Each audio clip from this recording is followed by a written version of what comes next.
Salam, xoş gördük hər Bu gün Logos Lab platformasından 10-cu videomuzun çəkilişinə başlayırıq və bu günləri biz müzakirə predmeti olaraq qeyri-formal məntiq mövzusuna müraciət etmişik. Və əvvəllər də qeyd etdiyimiz kimi qeyri-formal məntiqdə əsas sahələrdən biri bu qeyri-formal məntiqi xətalar mövzusudur. Və biz bunların bir neçəsini daha əvvəllər müzakirə etmişdik və bu günləri yeni bir məntiqi xətaya müraciət edirik və bu məntiqi xətanın adı şəxsin əleyhinə yönəlmə xətasıdır. Latın dilində argumentum ad hominem, yəni bu şəkildə ifadə edilir. Və beləliklə başlayaq müzakirəmizə. Şəxsin əleyhinə yönəlmə xətasının yarandığı arqument həmişə iki insan arasında baş verir. Onlardan biri birbaşa və ya dolayı yolla hər hansı bir arqumenti irəli sürür və digər insan diqqətini birinci insan tərəfindən irəli sürülmüş arqumentə deyil, birinci insanın özünə yönəldərək cavab verir. Bu zaman ikinci insan şəxsin əleyhinə yönəlmə xətasına yol vermiş olacaq. Və əgər biz qeyri-formal məntiq tarixinə baxsaq, yəni burada şəxsin əleyhinə yönəlmə xətasının 3 yolla həyata keçirildiyini görə biləcəyik. Bunlardan birincisi təhqir edici ad hominem xətasıdır. İkincisi kənar şərtlərdən doğan ad hominem xətasıdır. Və üçüncü, bu latın dilində səhv etmirəmsə belə tələffüz edilir, to quoque, ola bilsin səhv tələffüz edirəm, amma birbaşa tərcümədə sən də həmçinin, yəni belə bir tərcümə variantından istifadə edilir. Deməli, üçüncü xətanın adı sən də həmçinin məntiq xətasıdır. Bu gün biz yalnız ilk iki xətanı müzakirə edəcəyik, yəni təhqir edici ad hominem xətası və kənar şərtlərdən doğan ad hominem xətası. Beləliklə, birincidən başlayaq. Təhqir edici ad hominem, yəni bu nə deməkdir? Biz bu xəta adı altında hansı vacib məqamları qeyd edə bilərik? Deməli, təhqir edici ad hominem xətasında birinci insan tərəfindən arqumentin ünvanlandığı ikinci insan verbal şəkildə birinci insanı təhqir edərək onun arqumentinə cavab verir. Məsələn, aşağıdakı bir nümunəni biz nəzərdən keçirə bilərik. Nümunəmiz belədir. Pornoqrafiyanın leqallaşması fikrini arqumentləşdirməyə çalışan insana onun oponenti belə cavab verir. Sən pornoqrafiyanı cəmiyyətdə leqallaşdırmaq istəyirsən, amma sənin bu fikri müdafiə etmək üçün irəli sürdüyün bütün arqumentlər əhəmiyyətsiz, zivzibildir. Sən belə fikri müdafiə etməyə necə mənəvi məsuliyyət daşıya bilərsən? Ümumiyyətlə, sənin bu fikri müdafiə etməyə nə ixtiyarın var? Sən özün kimsən ki? Narkoman və fahişə. Yəni, diqqət yetirsək, yəni bu arqumentdə əslində heç bir əks arqument irəli sürülməmişdir. Yəni, ola bilsin ki, biz özümüz də yəni pornoqrafiyanın leqallaşması fikrinə qarşı çıxa bilərik. Amma bu qarşı çıxma, yəni bu fikri müdafiə edən insanın şəxsiyyətinin təhqir edilməsi, onun şəxsiyyətinə olan hücum vasitəsilə həyata keçirilməməlidir. Yəni burada əks arqument qurulmalıdır və məntiqi arqument vasitəsilə bu fikrin təkzib edilməsinə çalışılmalıdır. Əgər biz bunun əvəzinə sadəcə olaraq bu arqumenti irəli sürən insanın, yəni bu nümunəmizdə pornoqrafiyanın leqallaşması fikrini müdafiə edən insanın şəxsinə hücum edəriksə, onu təhqir etmiş olarıqsa, deməli biz təhqir edici ad hominem xətasına yol vermiş olacaq. Beləliklə, biz burada bu arqumentin sxematik ifadəsində görə bilirik. Yəni A1 arqumenti irəli sürən birinci insan, yəni arqumentini təqdim edir və öz nəticəsini təqdim etmiş olur. Amma A2, yəni həmin arqumenti təkzib etməyə çalışan ikinci insan, yəni sadəcə olaraq verbal cəhətdən birinci insana hücum etmiş olur, onu təhqir etmiş olur. Və bu şəkildə, yəni birinci insan tərəfindən irəli sürülmüş olan arqument və onun məntiqi nəticəsinin təksib edilməsi görüntüsünü yaratmağa çalışır. Amma təbii ki, bu məntiqi cəhətdən yol verilməzdir və artıq qeyd etdiyimiz kimi, bu özündə qeyri-formal məntiqi xətanı ehtiva etmiş olur. Əgər biz bunu sxematik şəkildə deyil, biz simvolik dillə ifadə etməyə çalışsaq, yəni təhqir edici ad hominem xətasına yol vermiş olan arqumenti aşağıdakı formada göstərə bilərik.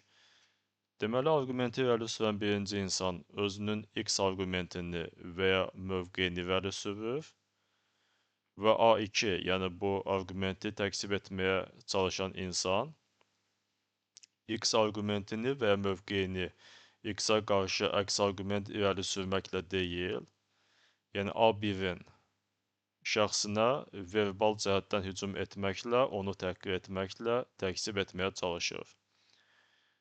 Və beləliklə A2, yəni arqumenti təksib etməyə çalışan insan A1-in, yəni arqumenti irəli sürən insanın x arqumentinin və ya mövqeyinin təksib edilmiş olmasına dair nəticə çıxarmış olur.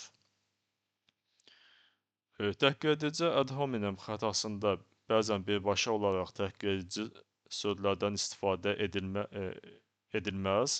Yəni biz həmin arqumenti analiz etsək, orada heç bir təhqir edici sözlərə rast gələ bilmərik. Amma bu demək deyildir ki, burada təhqir edici ad hominem xətasına yol verilməmişdir. Belə ki, bəzən bu xəta dolayı olaraq qarşı tərəfin şəxsiyyətinin alçaldılması və ya özünə olan inam hissinin aradan qaldırılması ilə də həyata keçirilə bilər.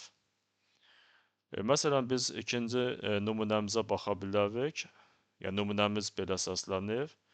Universitet auditoriyasında tələbənin professorun dedikləri ilə mötəbər elmi nəşrlərdə yazılanlar arasında ziddiyyətin olduğuna dair bir arqumenti vardır və bu arqumenti professora təqdim edir. Professor isə həmin arqumentə belə cavab verir. Yəni, fikir bildirdiyiniz üçün təşəkkür edirəm, amma mənim üçün burada heç bir ziddiyyət yoxdur. Yəni, bilirəm ki, siz bu mövzunu çox zəif hazırlaşmısınız və bu sahədə elementar biliyiniz belə yoxdur. Sizin niyə belə düşündüyünüzü anlayıram və mövzunu bir daha araşdırmağı sizə məsləhət görürəm. Təbii ki, burada da professor, yəni tələbə tərəfindən irəli sürülmüş arqumentə qarşı heç bir əks arqument ortaya qoymuş olmadı. Yəni, bir məntiqi arqumentasiya üsulundan istifadə etmiş olmadı. Yəni, sadəcə olaraq tələbənin biliyinin az olması, bu sahədə elementar təcrübəsinin olmamasını əsas gətirərək, yəni onun bir növ şəxsiyyətinin alçaldılması və ya onun özünə olan inam hissinin aradan qaldırılması yolu ilə, yəni sanki bir əks arqument irəli sürmüş kimi illüziya formalaşdırmış oldu. Amma halbuki bu məntiqi cəhətdən təbii ki, yol verilməzdir. Və nəzərdən keçirdiyimiz bu arqumentdə, yəni ilk baxışda açıq şəkildə təhqir edici sözlərdən istifadə edilməsə də, yəni artıq qeyd etdiyimiz kimi, professorun tələbə tərəfindən irəli sürülmüş arqumentə qarşı mənim üçün burada heç bir ziddiyyət yoxdur mülahizəsinin irəli sürülməsi, yəni məntiqi cəhətdən əks arqument kimi qiymətləndirilə bilməz. Və arqumentasiyada yaranan bu boşluğu tələbəyə qarşı siz bu mövzunu zəif hazırlaşmısınız şəklində ümumi bir iddia ilə əslandırmaq və bu şəkildə qarşı tərəfdə olan inam hissini aradan qaldırmaqla sanki bir arqumentin təksib edilməsi cəhdinin üzə çıxarılması, meydana çıxarılması məntiqi cəhətdən yol verilməzdir. Amma istənilən halda əgər biz bu qəbildən olan arqumentlərə rast gəlsək, yəni biləcəyik ki, bu arqumentlər dolayı şəkildə təhqir edici ad hominem xətasını özündə ehtiva edir. Beləliklə biz şəxsin əleyhinə yönəlmə xətası, yəni əvvəldə qeyd etdiyimiz məntiqi xətanın ikinci növünə keçid alırıq, yəni kənar şərtlərdən doğan ad hominem xətasına və biz bu xəta haqqında hansı məqamları qeyd edə bilərik. Deməli, kənar şərtlərdən doğan ad hominem xətasının məzmunu da təhqiredici ad hominem xətasının məzmununa çox oxşardır. Burada sadəcə olaraq birinci insan tərəfindən arqumentin ünvanlandığı ikinci insan verbal şəkildə birinci insanı təhqir eləyərək deyil, mövcud olan müəyyən şərtlərin onun fikirlərinə təsir göstərdiyinə ehyam vuraraq onun arqumentini təkzib eləməyə çalışır. Beləliklə, birinci insan tərəfindən arqumentin ünvanlandığı ikinci insan mövcud şərtlər altında birinci insanın bu və digər şəkildə düşünməyə meyilli olduğunu izah etməklə, əslində onun arqumentlərinin ciddi qəbul edilməsinə zərurətin olmadığını nümayiş etdirməyə çalışır.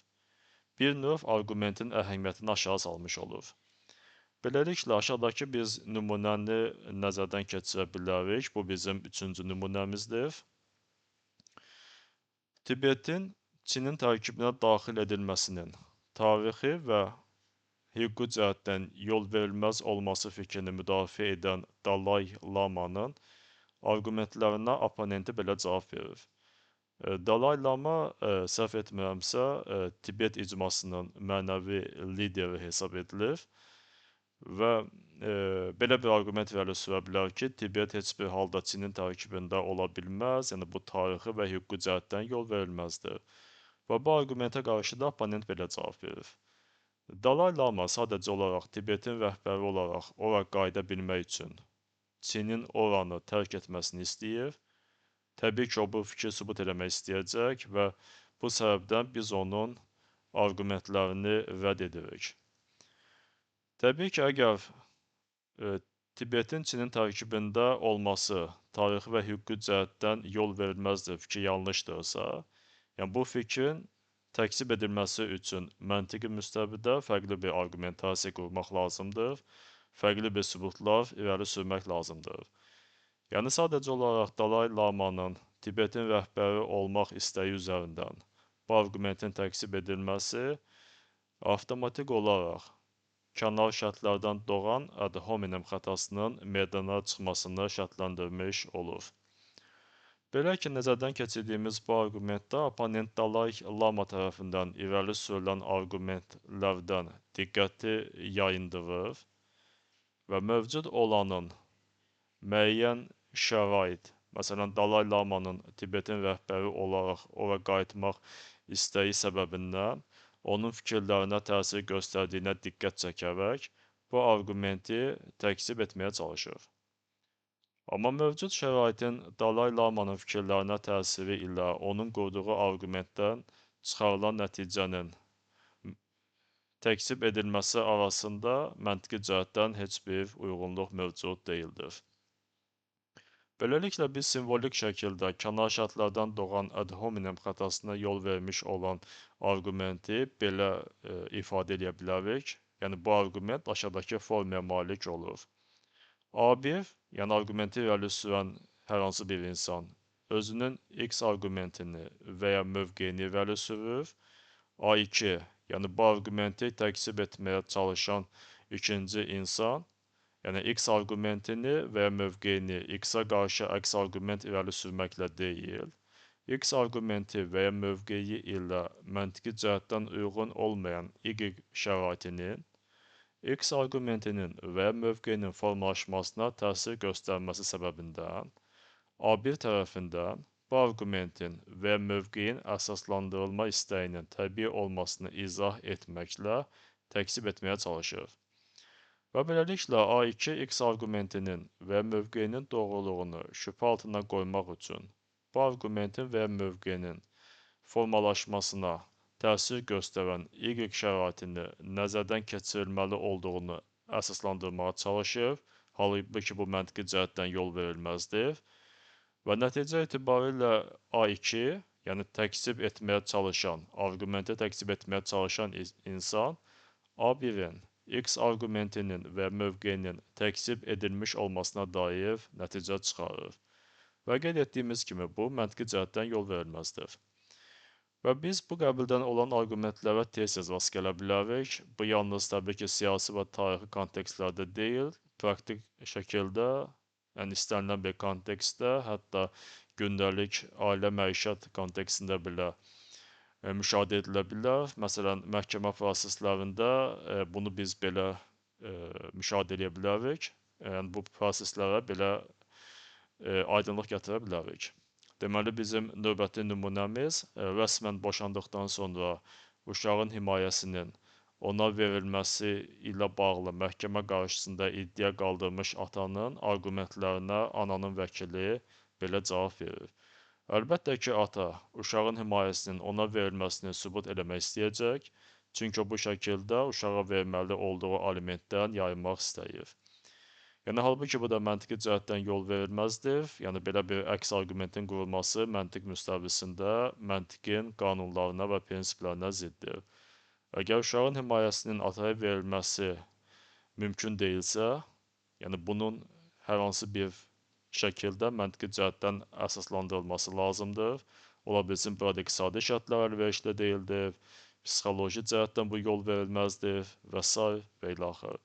Amma sadəcə olaraq, yəni atanın uşağın himayəsini öz üzərinə götürülməsi yolu ilə alimentdən yayınmaq istəyindən çıxış etməsi şəklində bir əks arqumentin qurulması təbii ki, məntiqi cəhətdən qeyd etdiyimiz kimi yol verilməzdir.